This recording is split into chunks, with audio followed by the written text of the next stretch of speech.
Welcome to the NQ80 Daily. It's Ruben Amorim's first day of training. We thought we'd discuss that and the various coaches that are started today with Daniel. How's it going? I'm good. How are you? Yep, doing all right. Surviving. The usual. Although I'm confused. What's he been doing the last week? Well, he didn't have a work permit. So he was just... Yes. Sorry, I remember that now. He was on the tour, basically, taking photos with people. Most definitely not working. Nod, wink, wink. Yeah. And I didn't realize, I thought that Martinez was at home all this time, but he wasn't, I discovered. Did he He went to Argentina to be examined, then stayed. United said you could stay for the break if you want, and he decided to come back. Okay. Which I guess makes me think, I hope he's fit for the weekend then. Yeah. I mean, obviously not fit enough to play, but that's a hell of a flight. I mean, even in first class, it's 12 hours schlepped down to Buenos Aires. All right. So anyway, Amorim took training today. He's got about half the squad or so. There's a few players away, but none of the English contingent because none of them are fit. All picked. Yeah, for mighty Carsley's mighty England, who actually did all right under Carsley, 5 wins out of 6. So he's got a decent bunch, Amorim, and but included a few kids as well, just to fill out the training. I wouldn't read too much into that, but a few of them were in training today. So yeah, the era begins. Exciting stuff. It's funny just how many pictures I've seen of him smiling. Yeah.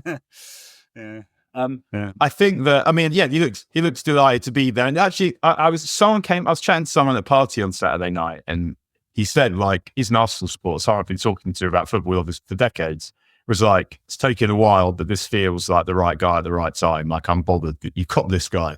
Nice. Good. So hadn't felt like that previously. And that feels right, that he's a guy. Although, I mean, I guess we could have said the same about Ten. I thought he was a little bit different about him, as he was quite a bit older, I think. Yeah.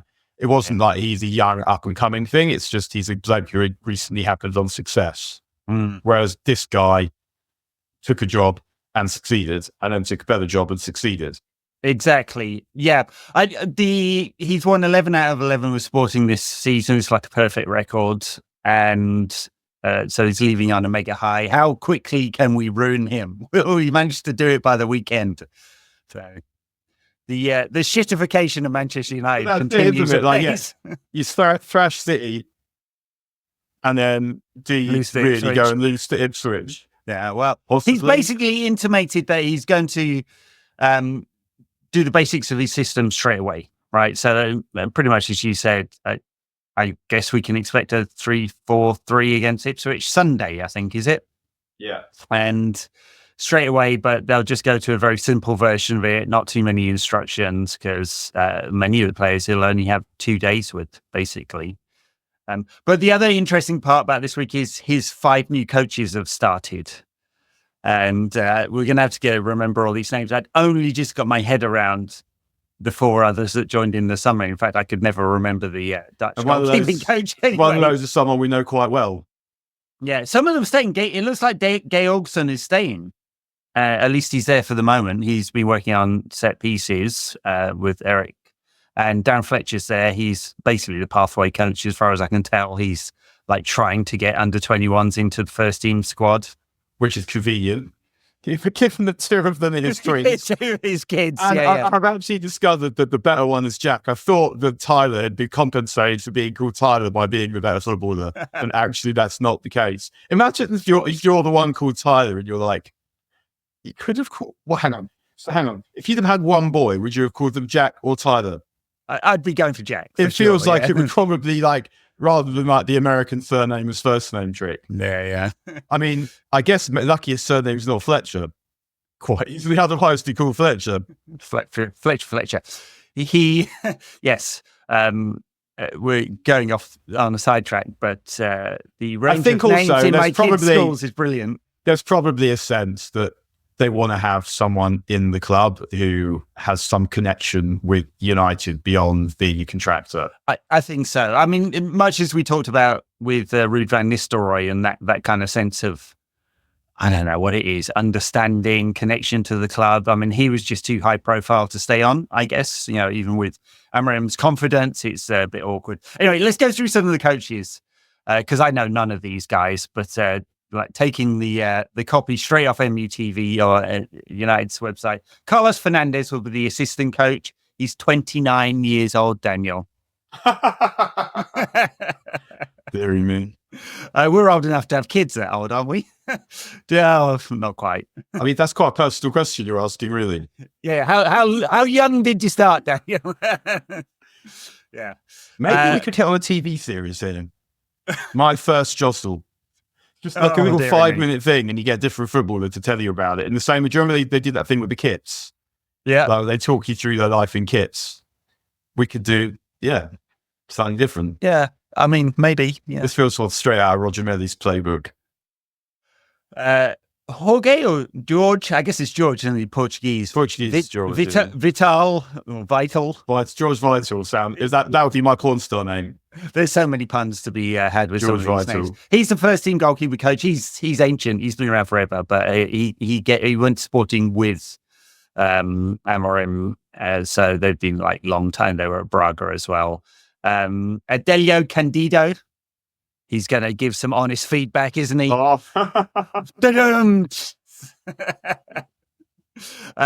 He's a first team coach. So apparently, he hasn't got a visa yet. He's 28 years old. Emmanuel Ferro rules with an iron fist. He's been around a bit longer. He worked at Benfica in the mid 40s, and then Amorim. He's a player with Amorim at Lisbon. At Benfica as well. And then Paulo Barrera is the physical performance coach. I feel like we've had a bunch of these over the years who are going to get the squad fit, and then the next guy comes in and says, "These guys aren't every time fit." a manager comes, he's like, "Right, I'm going to get you fit," and then they don't get fit, but they do sometimes get injured. Yeah, I wonder whether they've done the medical assessment on like why so many players were injured under Ten Hag, and they've got an answer for that, or they're just still putting it down to bad luck, because I've never seen any reporting on that. What have they done to fix it? I mean, there's been a lot of Twitter reporting of people absolutely certain that it's Ten Hag's fault. I mean, he was in the job and everyone got injured, so I mean, I guess there's some kind of captain steering the ship type responsibility at least. Although a lot of commentary, of course, about the amount of physical work, double training sessions, running 15K after a match and all that kind of stuff. So maybe, I mean, it was a good stick to beat Ten Hag with whatever way, right? So yeah, I mean, like, how much can you achieve in 5 days? Well, I guess he's had a little bit longer because he's had quite a few of the players around. So yes, the Euro's there. I mean, we don't know if he's fit. I guess my sense is that probably he isn't. But he's training though. He's been training for a couple of weeks, so he's got to be close. But who are our centre backs at the weekend? Lindelof is fit. Martinez may or may not be fit. De Ligt is fit. Euro may or may not be fit. Maguire is definitely not. Kobe Mainoo is training. He's back in training, so he could be involved at the weekend, depending on how far he's along. So that's good. Duarte went off with Uruguay. Casemiro did not. He did. Decent goal. I mean, he was the finisher for the player who doesn't. As well. Great celebration. Yeah, well, I mean, it was 92nd minute or something. It was more. They've just conceded an equaliser beyond 90 minutes, and then he scores 90 plus 10 or something. Yeah. Good stuff. Yeah, it was the finish of someone who doesn't score many goals, but yeah, not bad. Yeah, scuffed it a bit. It's in the net. Who cares? So yeah, I mean, we will be short of centre backs possibly. I mean, they had a 16-year-old Kolkani from the under 18 side. He's a first year graduate. I cannot believe for a moment that he's suddenly going to be thrust into the team, but he joined training. I think that's probably just to make the numbers up. And Luke Shaw is back training, I believe. So Tyrell Malacia has been a couple of weeks ahead of him. So we're getting there. We're getting there with some defenders. Yeah, I mean, I guess because part of me, if I'm him, I'm thinking, should I just send them out to do what they did last week, this week? Because there isn't enough time. But actually, fuck it. We're trying to do something new. Yeah. And you just got to get on with it. That's basically what he said. I mean, I haven't got the quote in front of me, but he basically said, like, we're just going to go with the plan from the beginning. Simple version. I mean, he was sort of said as well, like, I already know this one. Yeah. Yeah, I did. How many? So I did asked Mr. Bobby to say his favourite syndrome. Yeah, the one. Oh my God. Half our listeners, viewers are too young to know what Mr. Blobby is. Reference from the 90s there. Yes, I mean, I think that's it. He's got a playbook. He's going to play the playbook. They'll start simple and try and add in more of the automatisms over time. Well, there's also, he needs, in the same way the players need to learn what he wants, he needs to learn what the league needs. Yeah. And obviously he has some idea because you'll have watched it and he's played against City and Arsenal recently. But as he said, like what he did in those games is not something he'd get away with at United. So, like just looking decent, not shaming yourself and the game of football. And the human race. Yeah, well, that's right. I mean, look, if he has 27% possession against City and we beat them 4-1 next time out, he's going to be a hero and we'll be building him a statue. I mean, it would actually ultimately be all right for that kind of game, but it wouldn't be all right for other games. 90% of them. And the last game was probably the first time we've seen us dominate shit opposition for as long as you can remember. Yeah. Yeah. So, I mean, I guess Ipswich away it's not a terrible start in that they're shit. But they managed to win their last game, though. They did win their last game against the current team currently most similar to us. Yeah. Capable of being really good and also capable of some absolute dog shit. Very true. Yes. I mean, look. And what a thing that is to say. You'd pick a home game, ideally, wouldn't you, for Amorim's first game in charge? Yeah, I mean, it was the case when I was a kid. Of the big five then was United, Tottenham, Arsenal, Liverpool, Everton, and the team that were most similar among them to United was Tottenham. Yeah, like an occasional cup, like some aborted league challenges, and good football. Yeah, and superstars. Yep, that was the whole of the United's 80s, basically, wasn't it? And it feels like we're very much back there, just with a much bigger budget. Without the league challenges. Without the league challenges. Oh, dearie me. So, I mean, Ipswich, yeah, you wouldn't want to lose your first game to Ipswich. Do we get full Crisis Club cracked badge? Is Amorim a flop? Press coverage after the first loss? Can't possibly. No. Yeah. I was trying, is there a pun on pastéis de nata or something? Oh, dear. Super bollocks. Used to love one of those. Super block or a pastéis de nata? A pastéis de nata. Superbox, all right. I mean, it's standard lager fare, isn't it? But yeah. I mean, back in the day, it became famous amongst United fans because when we played Porto away in 1997, people were sort of strong foreign lager was still a relatively new thing, and people. Yeah. I saw someone around that time with a Superbox tat at United. A Superbox tat? Yeah, dear me. Yeah, on the calf. Wow. So that was the impression that it made. Well, we all should learn some Portuguese now, I guess, so we can communicate with our new man. All right, you're picking the side for Ipswich away, assuming whose feet is fit. You're going with a 3-4-3. Who the back line is going to be what? De Ligt, Martinez, assume he's fit, and Yoro if possible. Yoro if possible, but it'd be Lindelof. And do you think he goes with both Martinez and Dalot as his wing backs, or there's a lot of talk about whether Garnacho, given his sort of ball carrying abilities, might slot into that left wing back? It's not that he can do that bit, but at some point there'll be going to be points where it's a back five, and so I guess again it depends on the opposition. It depends what you think the opposition are going to bring. But I would say in the early stages, he'll be wanting to make sure that we don't concede goals because we've got players which should score 2 goals in every game against pretty much everyone. So if you have defenders that can defend, then you should be okay. I don't. So if he wanted to turn Garnacho into that, I guess I'd be interested to see how it went. But I'd be surprised if it were him to begin with. I think it will be the people defenders, and then we'll see as it develops and as the team learn how to do it. Yeah, and presumably Urate and Casemiro on Sunday, given that Maine's only just back in training. I do have, because again, it's a reset and we're starting. I do sort of want just the players that are going to play in there now. So I'd obviously be, there's someone who doesn't have to take any personal responsibility for failure or injury, say just pick Yoro Martinez and and Mainu, but yeah, that won't happen. Sooner than likely. And I think we're presuming that Bruno Fernandes will end up in this sort of front three with Højlund and one of Garnacho and Rashford, or Ahmad, I suppose. Or Ahmad feels like the man in possession, but as you said when we discussed this the other day, there's not a lot of pace in that team. Yeah. That one seems light on pace.